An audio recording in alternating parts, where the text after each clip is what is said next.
সবাইকে আসসালামু আলাইকুম। অ্যাকচুয়ালি কিছু কথা বলার জন্য লাইভে আসলাম। আমার কথাগুলো শোনার জন্য আমি অ্যাটেনশন সিক করব আমাদের নতুন যে উপদেষ্টা হয়েছেন আসিফ, নাহিদ, আক্তার, হাসনাত এবং সার্জিস আলম। সো যারা এই বৈষম্যমূলক ছাত্র আন্দোলনের সাথে সরাসরি সমন্বয়ক হিসেবে সম্পৃক্ত আছেন, তোমাদের প্রতি আমার বিশেষভাবে একটি অনুরোধ এবং একটা বিষয় তোমাদেরকে অবগত করতে চাই। তা হচ্ছে যে তোমরা অনেক বড় ভূমিকা রেখেছ দেশকে উদ্ধারের জন্য, দেশকে আজকের এই অবস্থায় আনার জন্য। তোমাদের ভূমিকা অবশ্যই অতুলনীয়, কোনো সন্দেহ নেই। কিন্তু যদি তোমরা এখানে নিজেদেরকে অতি সুপার পাওয়ার ভাবো বা তোমাদের মধ্যে যদি কোনো অহমিকা চলে আসে, সেটা তোমাদের ভুল হবে। কারণ তাহলে তোমরা শেখ হাসিনা থেকে কিছু শিখতে পারলা না। কারণ তোমরা দেখতে পেয়েছো যে শেখ হাসিনার পতনটা কিভাবে হয়েছে, তার কর্মকর্তা এবং তার নিজের আত্মগর্বের কারণে। সার্জিজ, আক্তার, নাহিদ, আসিফ, তোমাদেরকে বলবো, তোমাদের কিছু সহপাঠী বা তোমাদের বন্ধু বান্ধব তারা কিছু অপরাধ বা ভুল করে যাচ্ছে, যেগুলো তোমরা আজকে হিরো হয়েছো। এটার পেছনে কিন্তু সেনাবাহিনীর অনেক বড় একটা ভূমিকা আছে, তোমাদের মনে রাখা উচিত। আজকে তোমরা যে জায়গায় দাঁড়িয়ে আছো, এই জায়গাটায় তোমরা দাঁড়াতে পারতে না যদি সেনাবাহিনী সম্পৃক্ত না হতো। তোমাদের পূর্বে কিন্তু অনেক হিরোরা ব্যর্থ হয়েছেন। নুরুল হক নুরু, তারা যে আন্দোলন করেছিল ঢাকা বিশ্ববিদ্যালয়ে, তাদের আন্দোলন কোনো অংশে কম ছিল না, তাদের সাহসের ঘাটতি ছিল না। নুরু এবং নুরুর সাথে যারা এবং তার আগে পরে যত ছাত্র নেতা বা ছাত্র আন্দোলন করেছে, তারা কিন্তু সাহস শক্তির দিক দিয়ে কম ছিল না। তাদের হয়তো পরিকল্পনায় কম বেশি ভুল থাকতে পারে, কিন্তু তাদের সময় যদি সেনাবাহিনী একই ভূমিকা রাখতো, আজকে তারাও কিন্তু তোমাদের মতো হিরো থাকতো। সো আজকে তোমরা যে সেনাবাহিনীকে অসম্মান করছো, তোমাদের সহকর্মীদের অসম্মান করতে দিচ্ছ, এটা কিন্তু মেনে নেওয়া যায় না। তোমাদের উচিত ইমিডিয়েটলি, যে মেয়েটি আমাদের ক্যাপ্টেন আশিককে অসম্মান করে কথাবার্তা বলেছে, এই মেয়েটির বিরুদ্ধে তোমাদের ইমিডিয়েটলি অ্যাকশন নেওয়া উচিত। একটা কথা মনে রাখবা, শেখ হাসিনার সময়ে যে বাড়াবাড়ি ছিল, সেই বাড়াবাড়ি পরিণতিতে পতন যেভাবে হয়েছে, ঠিক তেমনি তোমরা যদি এভাবে বাড়াবাড়ি করতে থাকো, একবার ইমাজিন করো যদি সেনাবাহিনী বাধ্য হয় সরকারের এই নিয়ন্ত্রণটা নিতে, যেমন তোমরা যেদিকে সাধারণ জনগণ যদি তোমাদের বিরুদ্ধে খেপে যায়, তখন বাংলাদেশে কি অপশন থাকবে সেনাবাহিনী ছাড়া, বলো তো?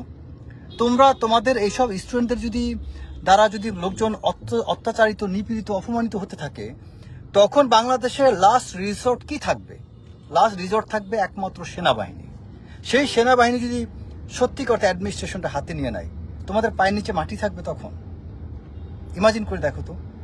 আচ্ছা, এখন তোমাদের যে একজন ছাত্রী যে কথা বললো, take off your uniform, how dare! একটা মেয়ে কি করে এতটা উদ্ধত হতে পারে? এই তোমরা জেনারেল জেড যেটাকে বলো, এই যে তোমাদের নতুন যে নামটা দিয়েছো, এটার অন্তর্ভুক্ত কিন্তু ওই মেয়েও, ফারজানা সিথি যে মেয়েটা, সে এবং এই ক্যাপ্টেন আশিক কাছাকাছি বয়সের, কিন্তু একই জেনারেশনের। তারও কিন্তু রক্ত গরম হওয়ার কথা, তাই না? তো আশিক কেন রক্ত গরম করেনি? কারণ তার পারিবারিক শিক্ষা, তার সামরিক শিক্ষা, সামরিক প্রশিক্ষণ। আর ওই মেয়েটা, তোমরা তাকে উস্কানি দিয়ে মেয়েটাকে বিপদগামী করছো। এই মেয়েটাকে বিপদগামী করে তাকে হাইপার বানিয়ে দিয়ে তোমরা মেয়েটাকে দিয়ে এই অপরাধটা করাইলে, কেউ থামালো না। আজকে মেয়েটার কেন একা দোষ দেবো?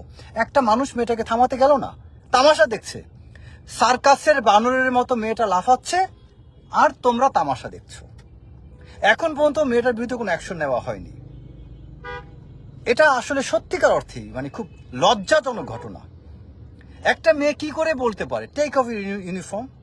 যে সেনাবাহিনীর কারণে আজকে তুমি কথা বলতে পারছো, যে সেনাবাহিনীর কারণে আজকে দেশের এই অবস্থাটা বর্তমানে, খুব ভালো করে যাদের গভীর বুদ্ধি আছে, জ্ঞান আছে, একটু দিমাগটা একটু ঢুকাও তোমরা, যে সেনাবাহিনীর অবদানটা কত বেশি। 2014 সালে যদি ইকবাল করিম ভূঁইয়া এই ভূমিকা নিত, দেশ অনেক বড় দুর্যোগ থেকে বেঁচে যেত। তারপরে জেনারেল বেলাল তিনি যদি নিতেন, বা তারপরে জেনারেল আজিজ, তারপরে জেনারেল শফিউদ্দিন, কেউ কি কোনো ভূমিকা নিয়েছিল? নিয়েছে কি আমাদের জেনারেল ওয়াকার স্যার। এই লোকটা হচ্ছে, আমি তাকে ব্যক্তিগতভাবে চিনি, মানে যেহেতু স্যারের আন্ডারে আমি ট্রেনিং বা কোর্স করেছি। সে একদম সিরাতুল মুস্তাকিমের উপর চলা একটা মানুষ, একটা চমৎকার সেনাপ্রধান। তিনি যে ভূমিকা রাখলেন এবং আমাদের সমস্ত ইয়াং অফিসার সবাই, এভরিবডি, সেনাবাহিনী যারা আছে প্রত্যেকে তার প্রতি লয়াল। এখন আমাদের এই প্রফেশনালিজম মানে এটা উইকনেস না, দুর্বলতা না।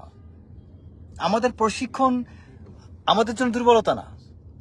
তোমরা কিভাবে একটা অফিসারকে এইভাবে বাজেভাবে একটা মেয়ে বলছে টেক অফ ইউর ইউনিফর্ম, আর তোমরা সেটা তামাশা দেখছো?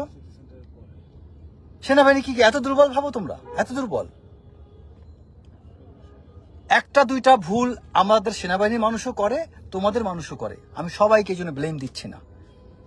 দয়া করে আমাদের উচিত, আমাদের মধ্যে যারা ভুল করে তাদের ভুল শুধরানো। যেমন আমি আমার কথা বলতে পারি, আমাদের অফিসার যারা ভুল করছে আমি সবসময় প্রতিবাদ করে আসছি। ঠিক তেমনি তোমাদের ছাত্রদের মধ্যে যারা ভুল করছে তোমাদের উচিত প্রতিবাদ করা। এই আগাছা সরিয়ে ফেলো। এই যে হিংস্র, এই যে বাঘিনী বলো, এই হিংস্র এই বাঘিনী অসভ্য যদি হয়ে থাকে তাহলে এই বাঘিনী জঙ্গলে পাঠিয়ে দাও। এই বাঘিনী আমাদের সভ্য সমাজে দরকার নেই। এই মেয়েটাকে যারা বাঘিনী বলছো, এই বাঘিনীকে তোমরা জঙ্গলে পাঠিয়ে দাও। We don't need this Baghini at the civil society. আমাদের সভ্য সমাজে এইরকম বাঘিনী আমাদের দরকার নেই। উনি যদি বাঘিনী হয়ে থাকে